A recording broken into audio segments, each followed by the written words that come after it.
Hi everyone, today I'm going to introduce the binding and working mode of R12DSE receiver.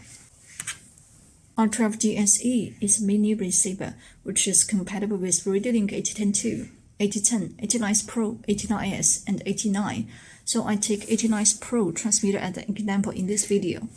And there are two steps for binding. 1. Set the transmitter to bind. And first, long press the mode button to enter basic menu. Parameter. We need to make sure RF mode is turned on. If RF mode is turned off, no receiver can be bound to AT9S Pro. And then enter System menu. CH select. Since R12DSE is a 12-channel receiver, so we need to set CH select to 12 channel. If it is selected as 10 channel, the servos will vibrate and cannot work well. After setting bind them, power on the transmitter and the receiver R12DSE. R12DSE is a mini receiver. It must work with the flight controller.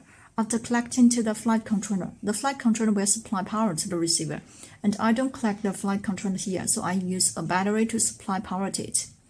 The working voltage of R12DSE is 3 to 6 volts, so I can use 1S lipo battery to supply power to it. Make sure the polarity is not reversed. Now collect the battery. And the receiver is powered on. And we can see there is no signal on the screen of AT9S Pro because they are not bound. And we need to place the transmitter and receiver more than 30 centimeters apart. And we can see here is the binding button of R12DSE. Now long press the binding button. The LED flashes fast. When the LED goes solid, binding is complete. And we can see the signal on the screen of AT9S Pro, which means the binding is successful. If binding fails, the LED of the receiver will keep flashing slowly. Please repeat the binding steps. And then I'm going to introduce the working modes of R12DSE. R12DSE has two working modes. 1. Sparse signal, 12 channels in sparse with purple or blue LED. 2. PBM signal, 12 channels in PBM with red LED.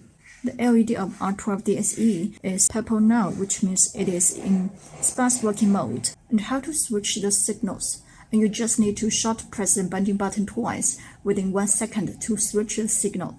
So I short press the binding button twice. Purple LED turns into red LED, which means it is in PPM working mode now. And you can short press binding button twice again to switch to sparse signal. So that's all about the introduction of the binding and working modes of R12DSE.